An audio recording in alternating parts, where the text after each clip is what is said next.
We come up with our chart, we've come up with our frequency, we have tested the VFO, we're looking at the frequency over there on the counter, and now what we got left to do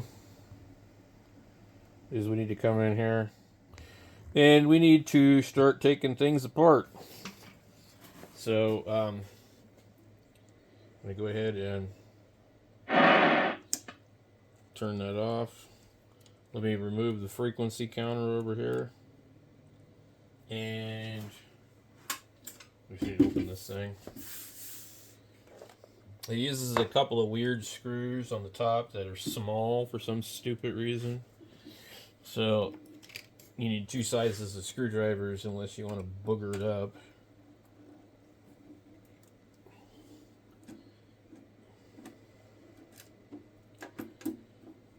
It's got this coating on here. It's almost kind of rubbery. I don't know why they use these. And these are like self-tapping kind of screws. I don't like them. Okay, so then we have like these ginormous screws on the sides. They can contrast to the other ones. They're like freaking huge. So I got two ways I could do this, maybe even three. I'm not drilling any holes in the radio. I'm not removing the channel selector. I'm not doing anything. We're gonna build a connection point today, and once we prove that that works, then we can build a VFO. So we'll test it with the breadboard version. No reason to build something and then find out it doesn't work.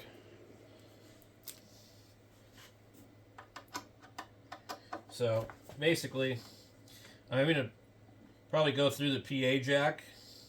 I either run a wire through the PA jack, or I can actually disconnect the PA jack. I could put an SMA connector on there, as those usually look pretty nice and tidy. Or I could just go with a coaxial headphone mono cable and plug it in the back.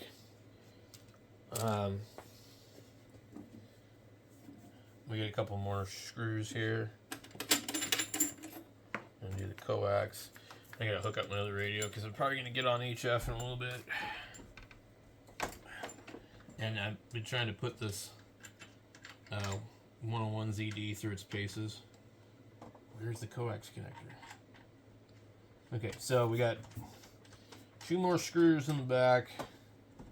And my watch is stuck behind the damn radio and the monitor. Doesn't like that screwdriver. There's actually three sizes of screws, I think, on this radio.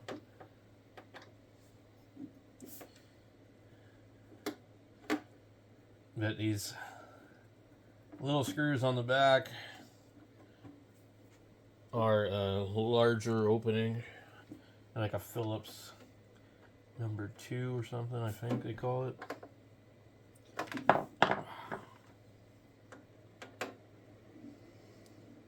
I like radios that have standard threads, not like sheet metal wood screw threads.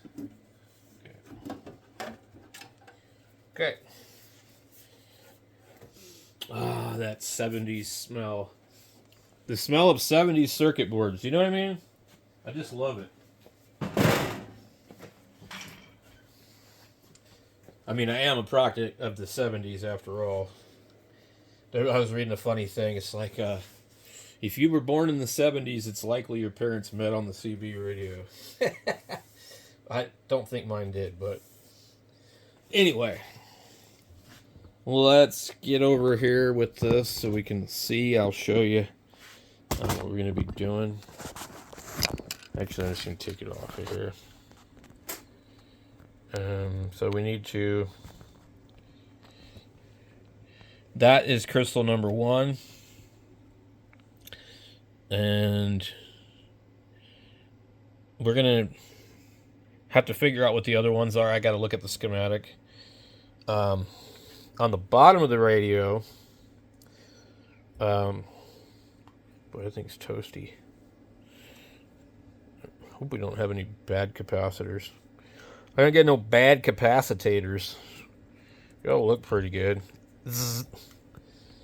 Look at those old school diodes. Look like turd blocks. There's our 7.8 megahertz IF filter, crystal filter. Nice. A 1306 and a 1307, and I think those are they regulators? You know, I don't really know. And then there's a regulator for the power supply right there. I totally cannot read. There is no name on it. That's just absolutely horrible. We have a 10. Oh, no. I'm sorry. These are 1096s. Are these regulators? And these are the finals? Frick, hell if I know. You would think I would be smart enough to look at this circuit and go, oh, well, there's the output stage right here. And blah, blah, blah. I think what we're looking at is the radio backwards. So the output stage is probably right here. And then, like, that's probably one of the TBI traps or something. So, and these are probably the regulators. But we got to get these crystals dealt with. So, I got to go back to the drawing board and figure out which one's which. They actually don't, they just say A, B, and C. So, what I have to do is I have to find the B crystal, which is the 11035. Alright, let's go right in here. Okay. So we got the 8159, that's crystal A. They don't label it on the board, but that's A. We got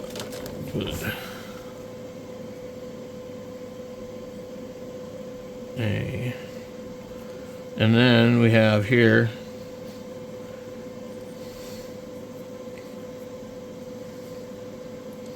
just barely read it. 11035. Okay. So 11035 is B.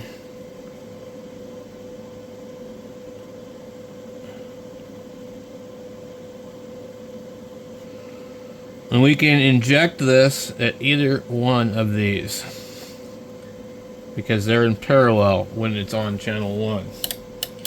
When you have it on another channel, it'll be different. So like I said, the only constant will be our synthesized frequency, 7.8025. They put this tape on here. I like to just try and leave it on there. Just for the hell of it. Anyway. Put that one back there. And then we're just going to go into the bottom of the radio at this point. And I'm going to tape these crystals into the radio somewhere. I'll just probably... I could even just tape them to the shield right here. Just shove them in here. Like, boom! Anyway, I don't want to lose them.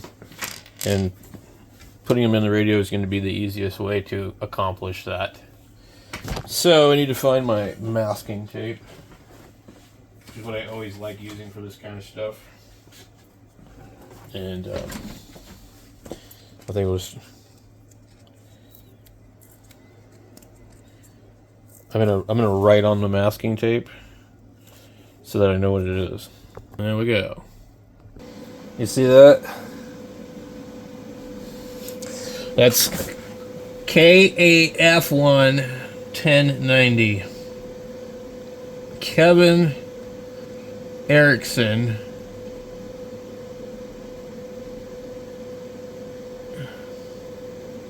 I don't know if it says Gayville, South Dakota.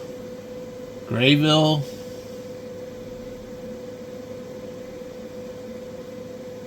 Looks like it says Gayville. Gayville.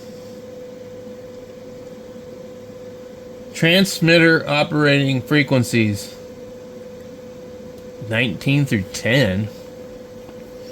That's weird.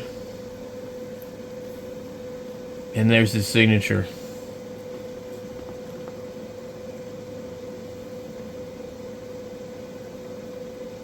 Is it Grayville or Gayville? I don't see an R. I'm not familiar with South Dakota. Anyway.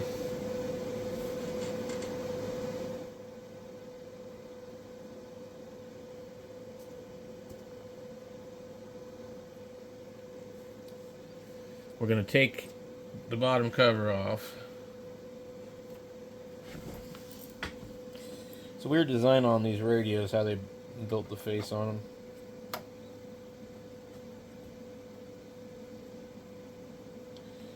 Again, I don't know why they use these wood screw looking screws, but they did. I don't like them.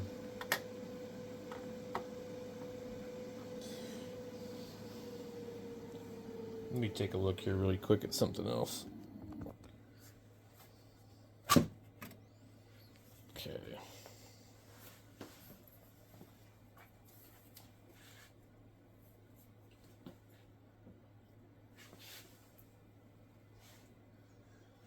All right, let's set that out of the way. And plug in my soldering iron here in a minute. Okay, I'm going to pull this wire through the PA speaker jack. I'm just going to pull it right through the hole. We're going to just try a quick test with some wire I got laying around. I can't find that coax that I'm looking for. Alright, we got a cord going through here. We're just going to go and test it just to see if it works, and then we'll change it out. I've got, if I have to, I'll cut up an XM radio antenna, I guess. I don't want to, but I could always do that.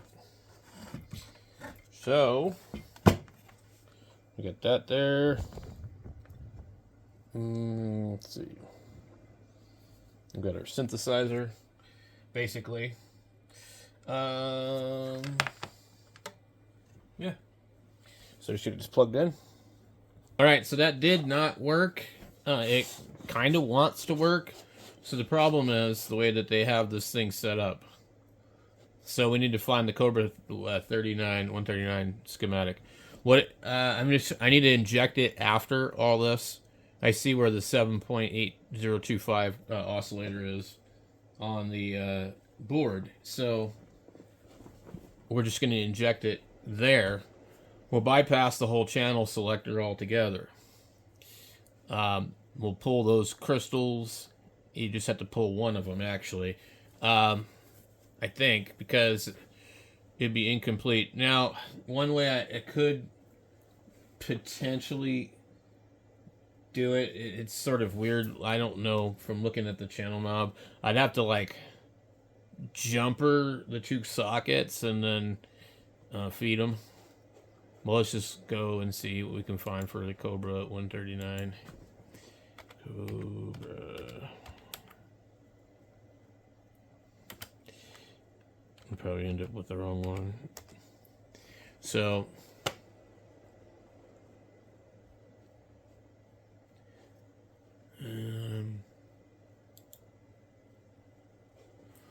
okay.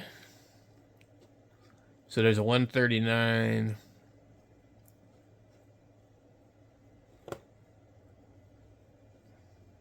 The 138 and 139 XLR. Well, we don't want those. We want the 139. I do not care about the slide. I want the schematic. All right.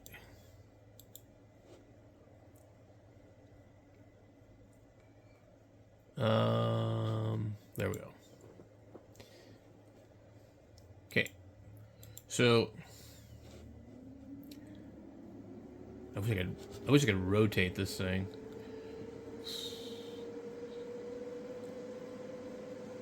Alright, let's go. We're looking for a bank of crystals, a selector switch. Right here. Damn it. I can't read it, but I found it. Alright, I had to download it to where I can blow it up a little bigger. Okay. So, let's see what we're looking at here.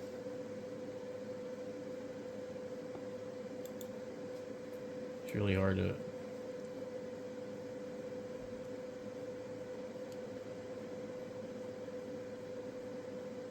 Good Lord.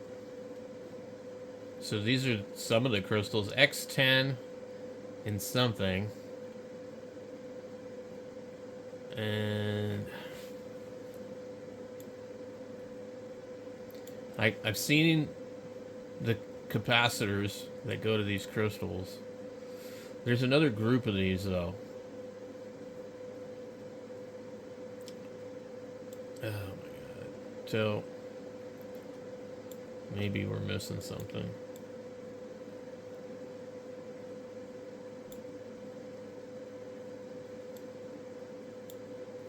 No, I don't see anything else. But that's not how the switch works at all. If you look at it, it's got several sets of crystals that are switched in and out.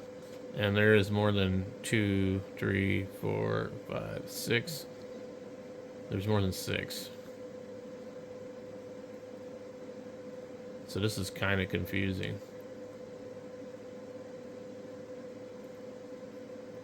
Let me see if I can figure out where it's going to that other one.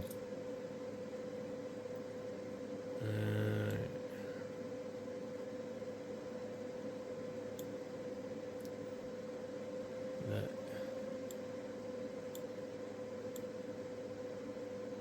looks like it goes up to here. I can't read what it is. There should be... Well, I'm looking for the other oscillator, but I don't see it.